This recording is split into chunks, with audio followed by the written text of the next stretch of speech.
So hello animal lovers, welcome back to anime enthusiast पे। So finally Bleach 1000 year blood war का episode 2 आ चुका है and भाई ये एपिसोड बहुत ज़्यादा पीक है एंड ऑनेस्टली ये एपिसोड मुझे काफ़ी पसंद आया। सो एपिसोड 2 की एक्सप्लेनेशन को स्टार्ट करने से पहले मैं एपिसोड 1 का एक छोटा सा रिकैप देना चाहता हूँ, जिससे तुम्हें ये पता चल जाएगा कि पिछले एपिसोड में हुआ क्या क्या था। सो पिछले एपिसोड में हमने देखा था कि युवा एक अजीब सा सपना देखता है और वहार वर्ल्ड के थ्रोन पे बैठा इचिको का वेट कर रहा होता है। ओरियो इचिको को बताता है कि जब युवा सोता था तब उसकी अलमाइटी की पावर्स हासवात के साथ शिफ्ट हो जाती है। इचिको और हिमे चैड मिलके इस युवा के पास बढ़ते हैं, जबकि ओरियो हासवात को रोकने के लिए पीछे रुकता है। फिर इसके बाद शुरू होती है ओरियो वर्सेस हासवात की ब्रूटल फाइट, जहां हासवात बताता है कि तीनों वर्ल्ड्स का अनहाइलेशन होने वाला है और दूसरी तरफ योरोइची वर्सेस आस्किन नकलेवार की फाइट होती है, जहां उराहारा की मदद से योरोइची अपनी god level thunder god form सुनरियू कोकोबियो सेंकी फॉर्म में होती है और आस्किन पे डेडली अटैक्स करती है, पर इसके बावजूद भी आस्किन डिफीट नहीं होता है।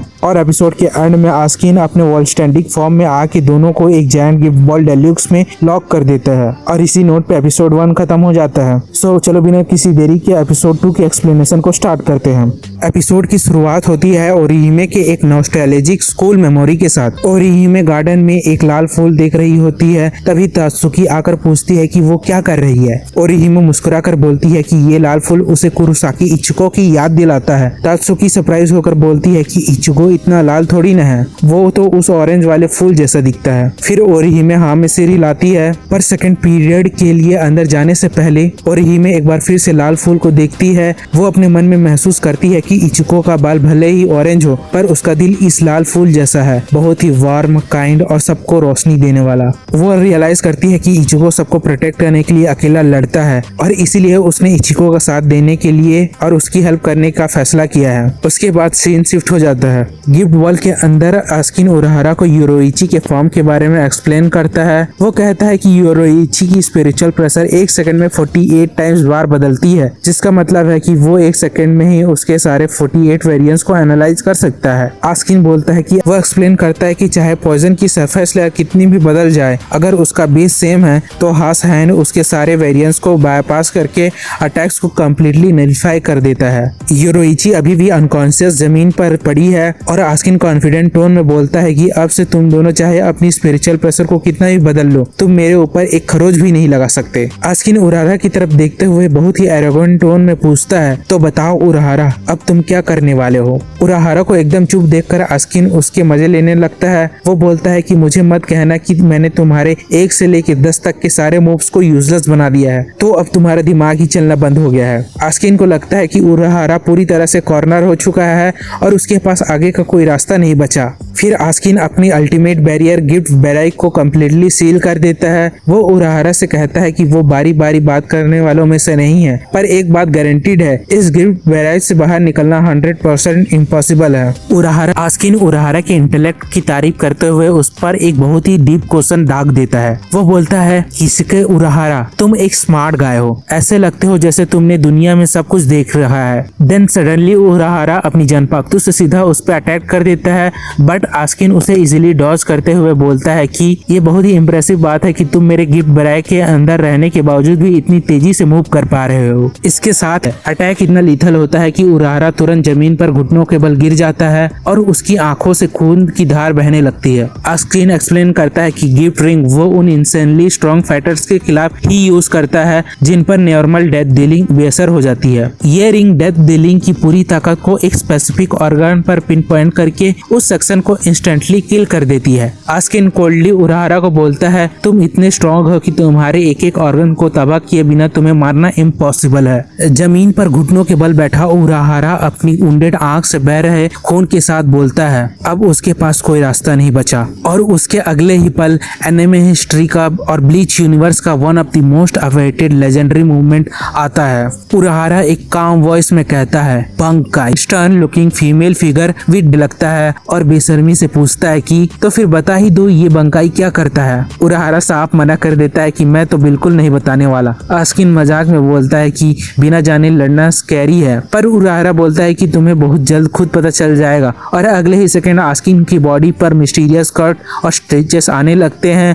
उसकी लेफ्ट आर्म स्प्लिट होने लगती है। आस्किन टेरिफाइड होकर चिल्लाता है what the hell is this, और तुरंत उराहारा के बंकाई से दूर जंप मार देता है। बंकाई की रेंज से दूर रहते आस्किन देखता है कि उसकी बॉडी ऑटोमेटिक हील हो रही है। उराहारा उसे देखते हुए कामली एक्सप्लेन करता है कि तुम समझ ही गए होगा कि मेरी बंकाई की अभी चांस दिए। उराहारा स्पेस को रिकंस्ट्रक्ट करके एक सडन विशियस काउंटर अटैक मारता है जो आस्किन के शोल्डर को टीयरिंग डैमेज देता है। दोनों के बीच एक सडन और इंटेंस ब्लेड क्लैश होता है, पर आस्किन सबसे ज्यादा शॉक इस बात से होता है कि उराहारा बिल्कुल सही सलामत उसकी तरफ देख रहा है। आस्किन हैरान होकर पूछता है लेकिन मैंने तो तुम्हारी आई को बिल्कुल डिस्ट्रॉय कर दिया था, तुम देख कैसे रहे हो। उराहारा एक कामली स्माइल के साथ जवाब देता है कि उसने अपनी बंकाई की एबिलिटी से अपनी डिस्ट्रॉय हुई आंख को पूरी तरह रिकंस्ट्रक्ट कर लिया है। हमें स्क्रीन पर दिखाया जाता है कि उराहारा ना सिर्फ अपनी आई बल्कि अपने डिस्टॉर्टेड हाथ और शरीर को भी बंकाई के मैजिकल थ्रेड से रिस्टिच करके हील कर रहा है। गिफ्ट बॉल डेल्यूक्स के डेडली लीथल डोसेस के बावजूद उराहारा हवा में अपनी बंकाई के मैजिकल थ्रेड से अपनी फटी हुई लेग्स और बॉडी को सीव करके हील करता रहता है और आस्किन को कंटिन्यूसली चेज करता रहता है। तभी आस्किन रुकता है और फ्रस्ट्रेटेड होकर बोलता है ये लड़ाई तो ब्रूट फोर्स में बदल गई है और मुझे ऐसी लड़ाइयों से नफरत है। मैंने कितनी मुश्किल से तुम्हें अपने ट्रैप में लाया था और तुमने सब खराब कर दिया। दोनों के बीच हवा में फियर्स क्लैशेस होती हैं। आस्किन किसी को याद दिलाता है कि ये गिफ्ट बॉल डेल्यूक्स एक ऐसा जहर का कुआं है जिससे कोई भी नहीं बच सकता। उराहारा सिर्फ इसलिए सांस ले पा रहा था क्योंकि आस्किन जहर को कंट्रोल कर रहा है। आस्किन एक जायंट गिफ्ट बॉल थ्रो कर देता है।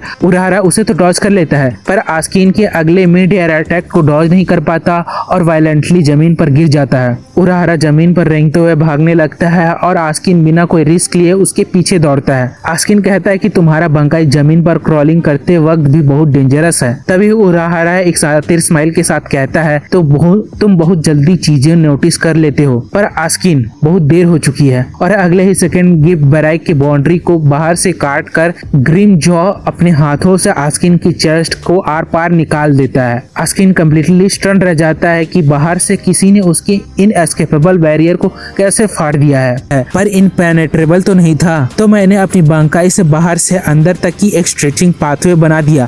Thanks for the help Graeme Jaw. इस पल ग्रीम जॉ आस्किन के दिल को अपने हाथों से पूरी तरह क्रश कर देता है। आस्किन जमीन पर गिर जाता है पर फिर भी होश में रहता है। ग्रीम जॉ शॉक हो जाता है कि दिल को क्रश करने के बावजूद भी ये कैसे जिंदा है। उराहारा रिवील करता है कि उसने ग्रीम जॉ को हील किया था क्योंकि अरांकार्स का हॉलो पावर पॉइजन के अगेंस्ट एक मास्टर स्ट्रोक था। और इसी एपिक बैटल के खत्म होने के बाद सीन शिफ्ट होता है इचिगो कुरोसाकी और ओरिहिमे पर। दोनों युवाहा के थ्रोन रूम के मेन गेट के सामने खड़े होते हैं। इचिगो ओरिहिमे की तरफ देखता है और बोलता है युवाहा इस दरवाजे के पीछे है। गेट के सामने खड़े होकर आखिरकार वो पल आ ही गया जब मैं इचिगो को प्रोटेक्ट करने के लिए उनके साथ कंधे में कंधा मिलाकर लड़ सकती हूँ। इचिगो जैसे ही दरवाजा खोलता है सामने युवाहा थ्रोन पे बैठा होता है। युवाहा ग्रीटिंग देते हुए बोलता है welcome my son of darkness. युवाहा इचिगो की ताकत की तारीफ करता है और कहता है कि उसकी स्पिरिचुअल प्रेशर पूरे कमरे में ओवरफ्लो कर रही है। युवाहा एक बाप की तरह बिहेव करते हुए बोलता है कि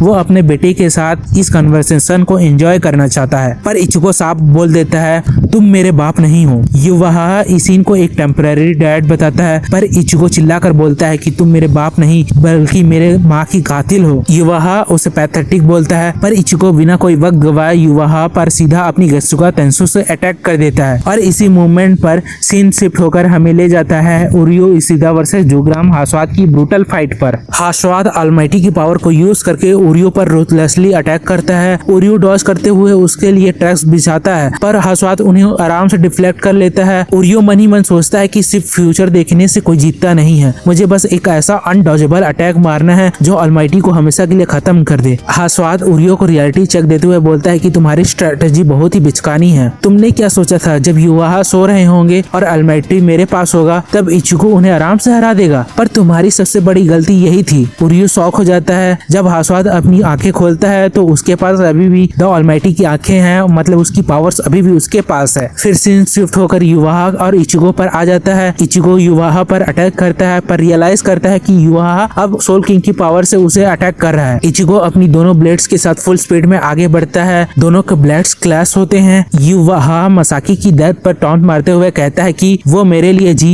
और उसने तुम्हें जन्म दिया। इससे बड़ी खुशी की मौत एक क्वींसी के लिए क्या हो सकती है। मसाकी की डेथ को डिसरिस्पेक्ट होते हुए देख इचिगो बहुत ही गुस्सा हो जाता है, पर युवाहा उसके स्टमक पर एक डेडली अटैक करके उसे बहुत दूर फेंक देता है और हिमे घबराकर इचिगो के पास भागती है। युवाहा कोल्ड स्माइल के साथ बोलता है, हमारा ड्रामा खत्म हुआ तो क्या अब हम असली फाइट शुरू करें। इचिगो शिफ्ट होता है हास्वात और उरियो पर। हास्वात उरियो को होप्स को तोड़ते हुए बोलता है कि ऑलमाइटी को समझना तुम्हारी सबसे बड़ी गलतफहमी थी। हास्वात की आंखें में अभी भी ऑलमाइटी का विजन चमक रहा होता है और वो अपनी स्वॉर्ड्स बाहर निकालते हुए कहता है, डेस्पेयर तो अब शुरू होने वाली है। फिर सीन वापस शिफ्ट होता है इचिगो पर। इचिगो के दिमाग में अपनी माँ की डेथ के जख्म दोबारा ताजा हो जाते हैं और वो बिना सोचे समझे युवाहा पर रेकलेसली अटैक कर देता है। युवाहा उसे इजिली ओवरपावर करके उसके सिर पर स्ट्राइक करता है और चिल्लाता है, क्या नफरत में तुम्हारा दिमाग खराब हो गया है? तुम्हें क्या लगता है तुम्हें क्रिएट करने में कितना मिरेकल्स लगे हैं? तुम्हारा शरीर, तुम्हारी ताकत, ये सब मेरा है। अपनी पूरी जान लगाओ और मेरे हाथों मर जाओ। और इसी insane level up Cliff hanger पे ये एपिसोड यहीं एंड हो जाता है। सो गाइस, आपको कैसे लगा उराहारा वर्सेस आस्किन की फाइट एंड उराहारा की जो बंकाई थी वो भाई कितनी मजा आ गई। एंड हमें युवाहा वर्सेस इचिगो की फाइट की एक स्मॉल सी टीजर देखने को मिल जाता है और एपिसोड यहीं एंड हो जाता है। आपको ये एपिसोड कैसा लगा कमेंट्स में मेरे को जरूर से बताना और अगली एपिसोड की एक्सप्लेनेशन देखना है तो मेरे चैनल को सब्सक्राइब करके बेल आइकन को ऑन कर लेना। सो catch you in the next video.